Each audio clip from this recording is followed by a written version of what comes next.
Welcome to Unique Agri Classes. Unique Agri Classes में आप सभी का हार्दिक स्वागत है, अभिनंदन है। उम्मीद करता हूं आप सभी स्वस्थ होंगे, खुश होंगे और अपनी पढ़ाई को जारी रख रहे होंगे। आपकी पढ़ाई को और बेहतर बनाने के लिए हम चैप्टर नंबर जो 5 है एग्रीकल्चर बायोलॉजी का, उसमें अपन कुछ टॉपिक थे वो रह गए थे। अपन ने फाइटोप्लाज्मा तक या माइकोप्लाज्मा तक पढ़ लिया था, बाकी का जो ऑब्जेक्टिव थे, रिक्त स्थान थे या जो बड़े क्वेश्चन थे वो रह गए थे। तो आज इस क्लास में अपन नई क्लास को अपन जो चैप्टर नंबर 5 वाली है उसी को अपन क्या करते हैं पूरा, ठीक है। तो अपन ने जो पढ़ लिया था ये पढ़ लिया था अपन ने कितने क्वेश्चन कहां से आते हैं, 1 नंबर वाले में पार्ट फर्स्ट में मर्तजीवी क्या होता है ये सब पढ़ लिए थे। अपना जो आज का जो लेसन है वो यहां से स्टार्ट, यहां पूरा हो गया था। अपन ने फाइटोप्लाज्मा का जो कैंडिडियस फाइटोप्लाज्मा इसका वंश संघ, इसका जो फर्मिक्यूटस था, वर्ग इसका मोलिक्यूटस था और डोमेन इसका कौन था, बैक्टीरिया था। आगे देखते हैं, आगे कहता है कि कोशिका झिल्ली से निर्मित श्वसन अंग का कार्य करती है। यानी कोशिका जो जीवाणु कोशिका होती है, जीवाणु कोशिका में राइबोसोम श्वसन का कार्य करता था, वैसे तो कवक कोशिका में, ठीक है, सॉरी माइटोकॉन्ड्रिया, परंतु यहां पर जीवाणु कोशिका होती है उसमें माइटोकॉन्ड्रिया की जगह क्या पाया जाता है, मीजोसोम पाया जाता है। और मीजोसोम उसमें किसका कार्य करता है, श्वसन अंग की तरह, यानी श्वसन का कार्य करता है। ये जीवाणु कोशिका की बात कर रही हूं। अगला कह रहा है प्रोटीन संश्लेषण हेतु 17 प्रकार के राइबोसोम की उप इकाइयां बताइए। तो प्रोटीन संश्लेषण के लिए राइबोसोम की 2 इकाइयां होती है, 50S और 30S। कितनी होती है, 50S और 30S राइबोसोम होते हैं जो क्या करते हैं, प्रोटीन संश्लेषण करने का कार्य करते हैं। अगला कह रहा है राइबोसोम में कितनी प्रोटीन व कितना आरएनए होता है। राइबोसोम जो खुद होता है वो 40% तो किसका बना होगा, प्रोटीन का बना होगा। 40% तो प्रोटीन का बना होता है और लगभग 60% किसका बना होता है, आरएनए का बना होता है।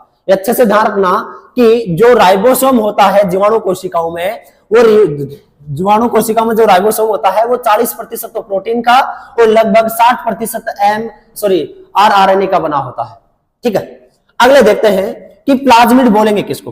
तो कह रहा है जीवाणु में मुख्य गुणसूत्र के अतिरिक्त द्विरज्जुकीय वर्तुल जो डीएनए पाया जाता है, ये कह रहा है डीएनए के अलावा और एक क्या पाया जाएगा, अतिरिक्त द्विरज्जुकीय वर्तुल डीएनए पाया जाता है गुणसूत्रों के अलावा, और वही अपना क्या कहलाता है, प्लाज्मिड। क्या कहलाता है, प्लाज्मिड। ये परिभाषा तो अपने बायोटेक्नोलॉजी वाला जो चैप्टर आया था वहां पर भी देख ली थी, ठीक है। आगे क्या कह रहा है, देखो अधिकांश पादप रोग उत्पन्न करने वाले जो जीवाणु होते हैं वो ज्यादातर ग्राम क्या होंगे, नेगेटिव। HB ग्राम ने इसको वर्गीकृत किया था अभिरंजक के आधार पर। तो ये कह रहे हैं कि ज्यादातर पौधों में रोग फैलाने वाले जो जीवाणु होते हैं वो ग्राम नेगेटिव होते हैं। अब ग्राम नेगेटिव में किस किस को शामिल किया गया है, तो वो किया गया है एक तो अपना जेंथ्रोमोनास, कौन सा है, तो जेंथ्रोमोनास एक आता है, एमाइलोवेरा विराकोला आता है, सॉरी जो आता है सूडोमोनास आता है, ठीक है। तो इस प्रकार के जो जीवाणु होते हैं वो क्या करते हैं, फसलों में नुकसान पहुंचाने का काम करते हैं। अगला कह रहा है जीवाणु का जो आकार है वो कितना होता है, तो वो होगा 2 से 2.5 नैनोमीटर लंबे और 0.5 नैनोमीटर क्या होंगे, चौड़े होंगे जीवाणु कोशिकाएं। आगे कह रहा है गतिशील जीवाणु में जो फ्लैजिलिन प्रोटीन से बनी हुई चाबुक के समान संरचना पाई जाती है, उसे अपन क्या बोलते हैं, कशाबिका। कशाबिका देखो क्या हो रही है यहाँ पर, अपन जीवाणु की जब कोशिका पढ़ते हैं इस प्रकार से जीवाणु की कोशिका होती है, तो जीवाणु की कोशिका में इस तरह प्रकार की एक संरचना पाई जाती है, ठीक है। ये संरचना जो होता है वो क्या कहलाती है, कशाबिका। क्या कहलाती है, कशाबिका। और ये संरचना क्या करती है, कौन सी प्रोटीन की बनी होगी, फ्लैजिलिन नामक प्रोटीन की बनी होती है। और ध्यान रखना ये करती क्या है, ये गतिशील अवस्था यानी जीवाणु कोशिका को गति प्रदान करने का कार्य करती है। क्या करती, गति प्रदान का क्या करती है, कार्य करती है। अच्छे से ध्यान में रखना भाई, कशाबिका का क्या कार्य होता है, ये क्या करती है, गति प्रदान करने का कार्य। अब एक और चीज ध्यान रखना, कशाबिका है अपनी संरचना के आधार पर अनेक प्रकार की होती है। जैसे उदाहरण के तौर पर देखो कैसे, जैसे मान लो ये जीवाणु कोशिका है, ठीक है, उस पर इस तरह से पाई जाएगी तो अपन बोलेंगे एकल कशाबिका। इस प्रकार से पाई जाएगी उभय कशाबिका, ठीक है। इस प्रकार से एक तरफ ही 2 होंगी तो द्विकशाबिका होगी, ठीक है। 2 होंगी तो क्या कहलाएगी, द्विकशाबिका होगी, ठीक है।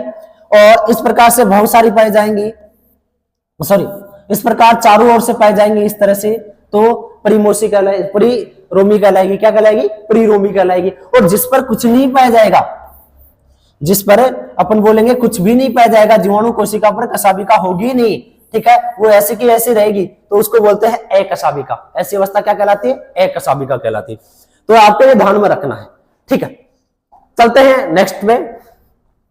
नेक्स्ट स्लाइड में देखते हैं कि जो जीवाणु है, जीवाणु के वर्गीकरण की पुस्तक नामक कब बदला, यानी जीवाणु की जो वर्गीकरण की जो पुस्तक है ये कब, ये 1984 में वर्गीज मैनुअल ऑफ सिस्टमेटिक बैक्टीरियोलॉजी, इनके द्वारा ये नाम दिया गया था। किसके द्वारा? वर्गीज के द्वारा दिया गया था। नाम क्या दिया गया था? वर्गीज मैनुअल ऑफ सिस्टमिक बैक्टीरियोलॉजी। अगला कह रहा है कि किसने सभी प्रोकैरियोटिक को दो डोमेन में बदला, तो दो डोमेन में बदलने वाला जो यानी आर्किया, बैक्टीरिया, ठीक है, ये जो होते हैं डोमेन होते हैं, 3 डोमेन में बांटा है। जितने भी जीव होते हैं, जीवों को कितने डोमेन में? 3 डोमेन में। और बांटने वाला कौन सा था? वॉइज उनके सहयोगी। कब उन्होंने जीवों को बांटा? 1990 में। जैसे बैक्टीरिया होता है, आर्किया होता है, ठीक है, इस प्रकार से 3 तरह के उन्होंने क्या बनाए थे? डोमेन बनाए थे। अगला कह रहा है कि वर्गीज मैनुअल ऑफ सिस्टमेटिक बैक्टीरियोलॉजी का द्वितीय संस्करण कब आया, यानी प्रथम तो कब आया? 84 में आया, ठीक है, तो द्वितीय कब आया? 2004 में। कब आया? 2004 में आया।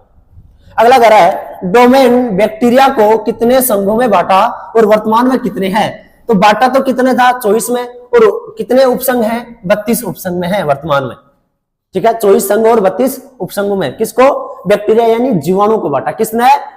ये जो डोमेन खोज करता कौन था? डोमेन बदलने वाला कौन था? वाइज और उनके सहयोगी थे।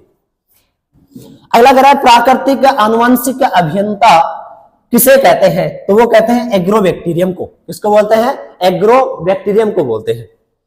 एग्रोबैक्टीरियम की प्रजाति में कौन सा प्लाज्मिड पाए जाते हैं? तो प्लाज्मिड टीआई और प्लाज्मिड आरआई, टुमिफेसियंस और राइजोजिन्स, ये दोनों के दोनों बायोटेक्नोलॉजी वाला जो चैप्टर है उसमें अच्छे से दे रखा है। ये वाहक का कार्य करते हैं, ठीक है, इन्हीं के द्वारा अपन जीन का स्थानांतरण कर सकते हैं। तो टीआई प्लाज्मिड, आरआई प्लाज्मिड, ये दोनों क्या करते हैं? एग्रोबैक्टीरियम। कौन से? एग्रोबैक्टीरियम की और है तो क्या है? ये प्लाज्मिड होते हैं। अगला फाइटोप्लाज्मा के बारे में किसने बताया? तो ये डोई और उनके सहयोगियों ने बताया। कब बताया? लगभग 1967 में बताया। कब बताया? 1967 में डोई और जब उन्होंने बताया तब तो उन्होंने क्या नाम दिया था? माइकोप्लाज्मा नाम दिया था। परंतु 1994 में देखा कि वो अकुंडलित अवस्था में था। जो माइकोप्लाज्मा था कैसा? अकुंडलित अवस्था में था, उसके कारण उसे क्या नाम दिया गया?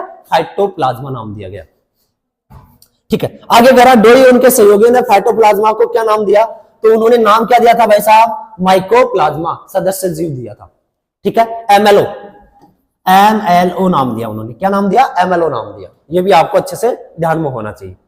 चलते हैं नेक्स्ट स्लाइड पे। नेक्स्ट स्लाइड पे अपन देखते हैं कि एक शब्द आता है आर्की बैक्टीरिया। परिभाषा आ सकती है नंबर की, आर्की बैक्टीरिया कैसे कहते हैं? तो वो वे जीवाणु जो प्रतिकूल आवासों जैसे बहुत ज्यादा लवणीय क्षेत्र हो, यानी लवणीय मृदा हो, अधिक तापमान हो, गर्म पानी के झरने हो तथा गाय और भैंस की आतर आदि में उपस्थित होते थे, उसे वो क्या कहलाएंगे? Archaebacteria. ऐसा स्थान जहां अन्य जीवों का रहना मुश्किल हो, वहां पर वह जीव पाया जाएगा, ठीक है। और कैसा होता है? अनोक्सी होता है। ऑक्सी यानी ऑक्सीजन लेने की आवश्यकता नहीं, अनोक्सी होता है ये। इसे वायु की कोई अवायवीय स्थान ऐसे समझ लो, जहां पर अवायवीय स्थान हो, अधिक ज्यादा लवणीय क्षेत्र हो, गर्म झरने हो, गर्म पानी हो, या पशुओं की जो गाय और भैंस की जो आतर है वहां पर, इस तरह पर जो अपन बोल सकते हैं कि प्रतिकूल मौसम में रहने वाला या अवायवीय स्थान पर रहने वाला जो जीव होता है, जीवाणु होता है, वो अपना क्या कहलाता है? Archie bacteria. क्या कहलाता है? Archie bacteria. और इस आर्की बैक्टीरिया के कारण गाय के जो या भैंस का जो गोबर होता है उसमें मेथेन गैस निकलती है। कौन सी गैस निकलती है? मेथेन गैस निकलती है। ये भी आपको ध्यान में रखना है। तो मेथेन गैस के लिए उत्तरदायी कौन रहता है? Archie bacteria. अगला कह रहा है आद जीवाणु की कोशिका भित्ति किसकी बनी होती है? तो स्यूडोम्यूरिन की बनी होती है। किसकी बनी होगी? स्यूडोम्यूरिन की बनी होती है। अगला कह रहा है गाय भैंस। आद का मतलब समझ गए क्या? आद का मतलब इसी की बात कर रहा है, आर्की बैक्टीरिया। यानी आर्की बैक्टीरिया की जो कोशिका भित्ति है वो किसकी बनी होगी? स्यूडोम्यूरिन की बनी होगी। आपसे पूछ ले अगर वैसे जीव आता तो उनकी किसकी बनी होती है? जीवाणु की कोशिका भित्ति किसकी बनी होती है? तो जीवाणु की कोशिका भित्ति म्यूरिन की। किसकी? म्यूरिन या पेपिडोग्लाइकन की, या फिर पेपिडोग्लाइकन की बनी होती है। परंतु ये एक ऐसा आर्की बैक्टीरिया है जिसकी कोशिका भित्ति किसकी बनी होगी? स्यूडोम्यूरिन की बनी होगी। अगर कवक की पूछ लेता तो कवक की कोशिका भित्ति काइटिन और सेलुलोज की, अगर उमाइकोटा संघ का पूछ ले तो सेलुलोज आएगा, और बाकी कोई भी कवक पूछे तो काइटिन का आएगा। जीवाणु की पूछे, जीवाणु की कोशिका भित्ति किसकी, तो मयूरिन या पेप्टिडोग्लाइकन की बनी होगी, परंतु आर्की बैक्टीरिया जो होता है उसकी कोशिका भित्ति किसकी बनी होगी, सूडो मयूरिन की बनी होती है।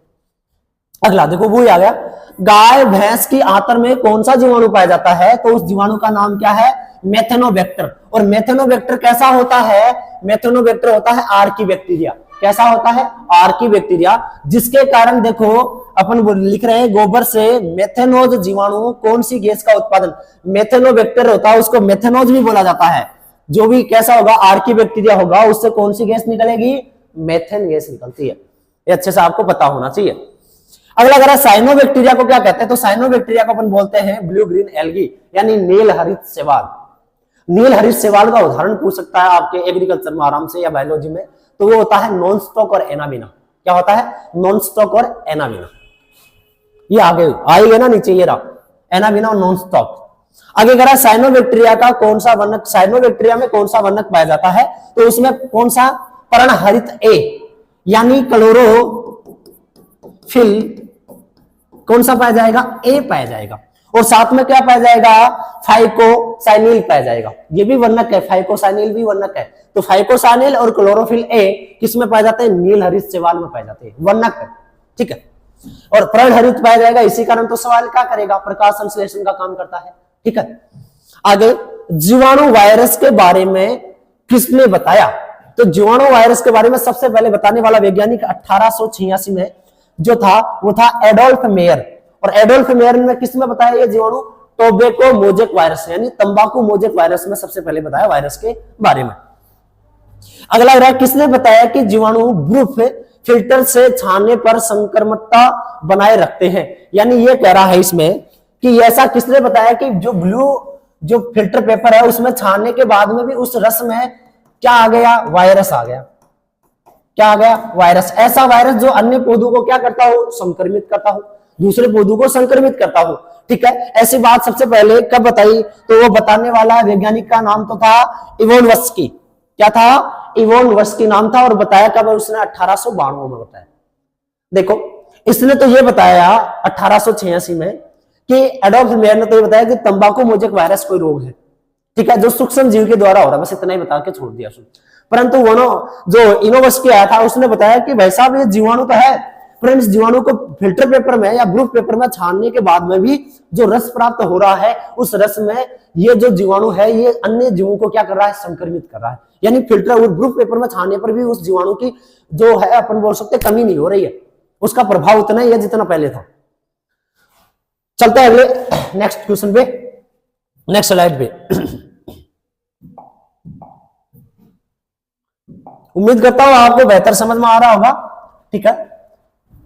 अगला है किसने बताया कि टीएमओ यानी टोबैको मोजेक वायरस रोग सूक्ष्म जीवी द्वारा न होकर छानने व विसरण योग्य तरल पदार्थ से होता है। यह बताने वाला वैज्ञानिक कौन था, बिंजेरिक। कौन था, बिंजेरिक। इस कारण बिंजेरिक को क्या बोलते हैं, फादर ऑफ प्लांट बायोलॉजी या फादर ऑफ प्लांट पैथोलॉजी, ठीक है, प्लांट पैथोलॉजी। प्लांट बायोलॉजी ठीक रहेगा, फादर ऑफ प्लांट बायोलॉजी कौन है, बिंजेरिक। अगला टोबैको मोजेक वायरस जो सबने खोज दिया, परंतु उसको क्रिस्टल रूप में प्राप्त करने वाला वैज्ञानिक था स्टेनर।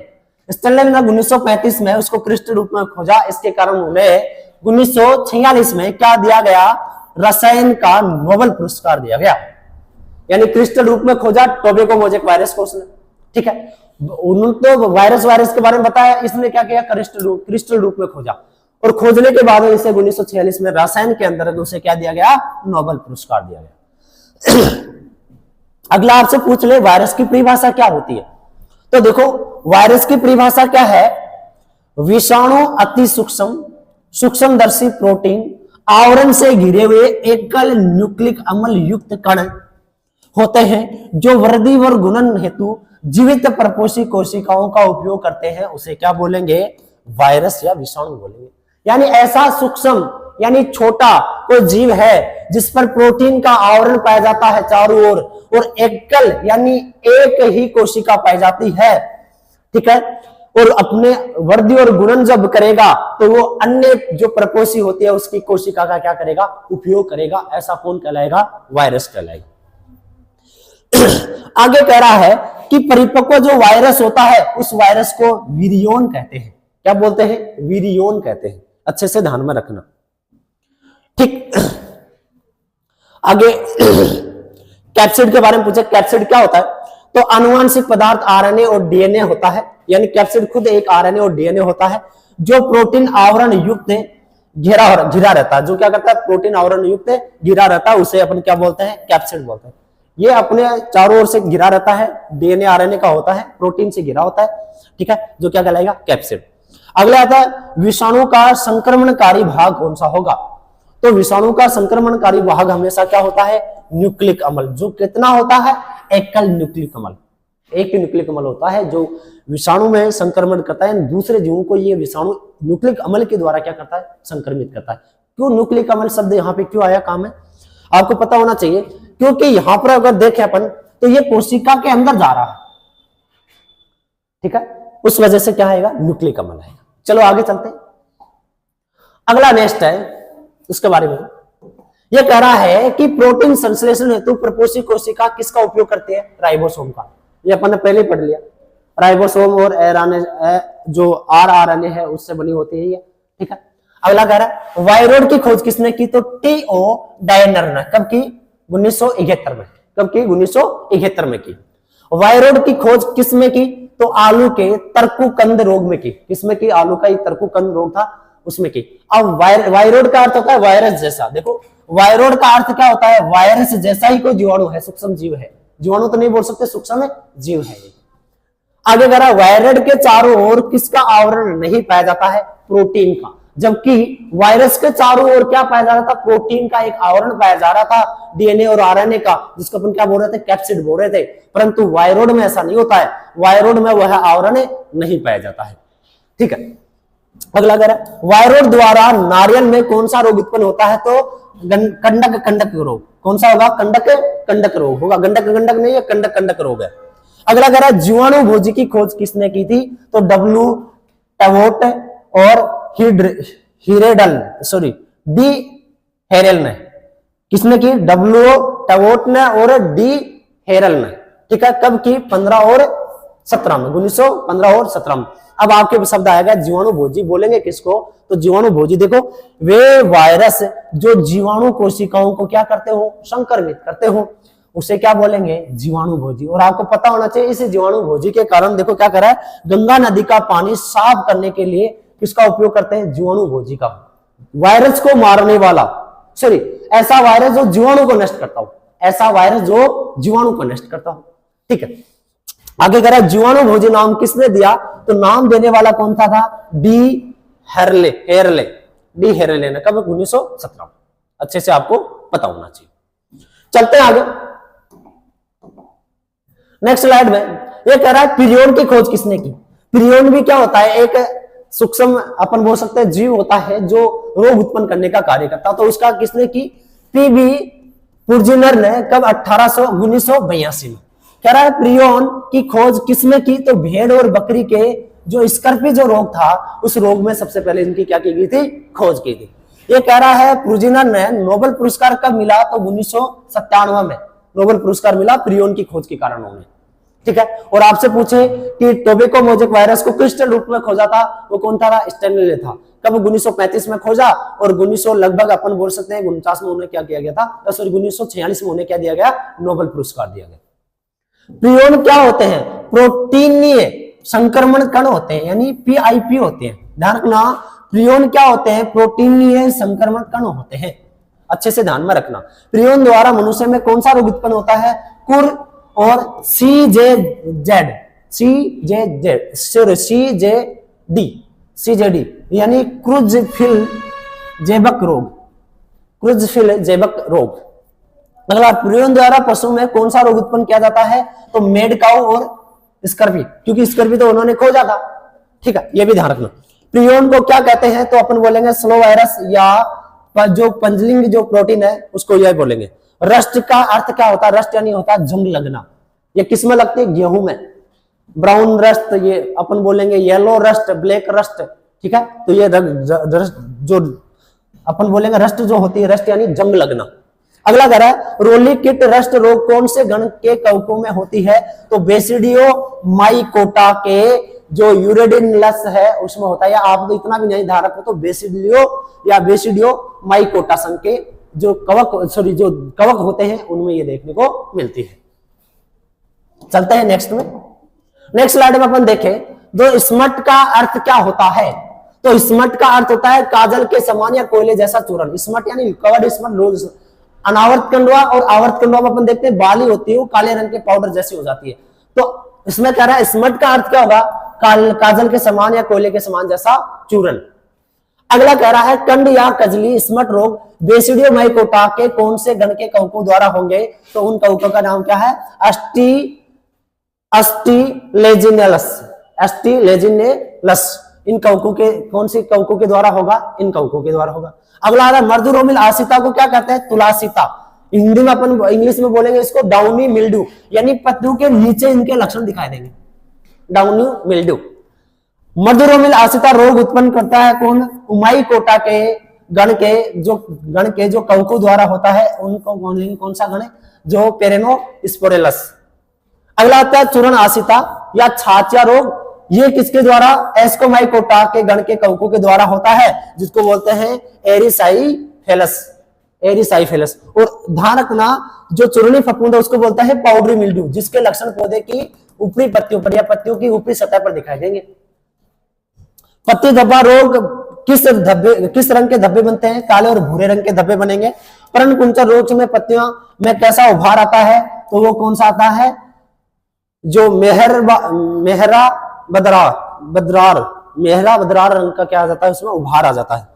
ब्लाइट का क्या अर्थ होता है? ब्लाइट यानी झुलसना या जली हुई आकृति।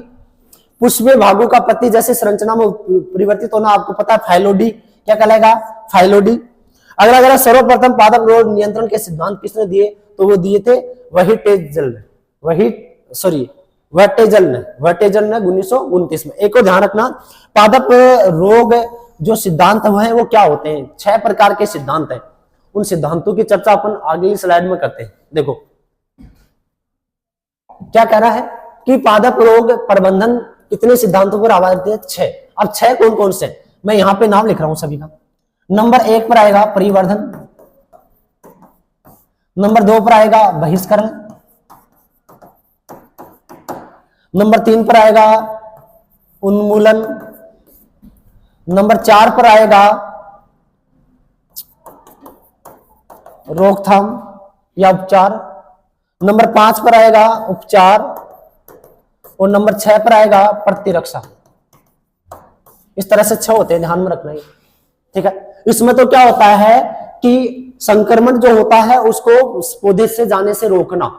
बहिष्करण में क्या होगा कि नए स्थान पर जो रोग है उसको जाने से रोकना। इसमें कह रहा रोग को पूरी तरह से समाप्त करना। इसमें कह रहा है रोग होने से पहले अपन कोई ना कोई पौधे पर बचाव की जो क्रिया करेंगे वो आ जाएगी।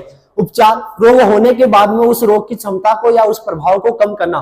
प्रतिरक्षा पौधे के अंदर ऐसी कोई क्षमता उत्पन्न करना जिससे पौधा खुद ही उस रोग का क्या कर सके, नियंत्रण कर सके। अगला करें विनाशी कीट व नाशक जीव अधिनियम कब पारित हुआ? तो यह हुआ 1914 में, डिप्पा, ठीक है, डिप्पा। आगे अगर भारत में गन्ने को किन देशों से मंगवाने पर प्रतिबंध लगाया गया है? तो फिजी से, ऑस्ट्रेलिया से और फिलीपींस से। अगला ज्यादातर पादप रोग उत्पन्न करने वाले विषाणु में क्या पाया जाता है? तो आरएनए। ये वेरी वेरी मोस्ट इंपोर्टेंट है। ज्यादातर जो रोग उत्पन्न करने वाला जो वायरस होता है उसमें क्या पाया जाता है? आरएनए। आपको पता है वायरस में एक ही चीज पाई जाएगी, या तो डीएनए पाया जाएगा या फिर आरएनए पाया जाएगा। आलू में जो मस्सा रोग है, मस्सा रोग को कहां से फैलने पर प्रतिबंध लगाया गया? तो दार्जिलिंग से क्या किया गया? उसको फैलने से प्रतिबंध लगाया।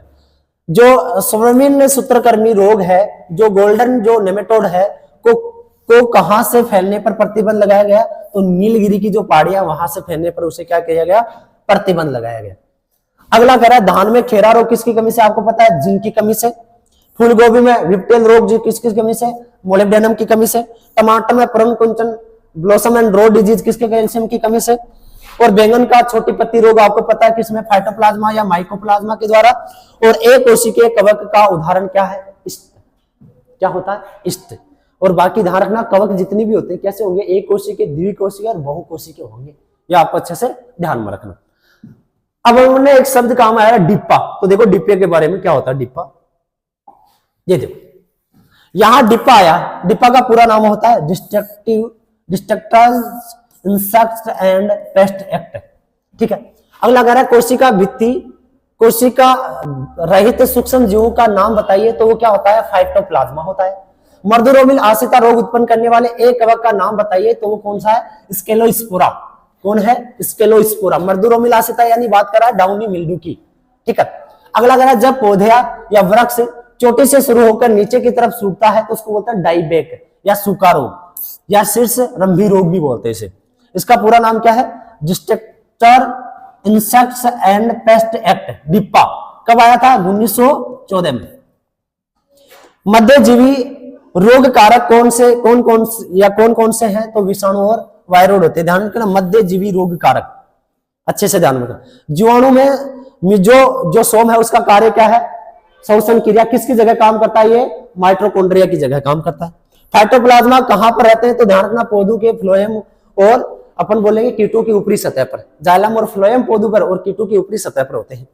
वीरियन क्या होता है, आपको पहले बता दिया कि जो वायरस का जो परिपक्व अवस्था होती है या परिपक्व जो वायरस होता है क्या कहलाएगा, वीरियन कहलाएगा।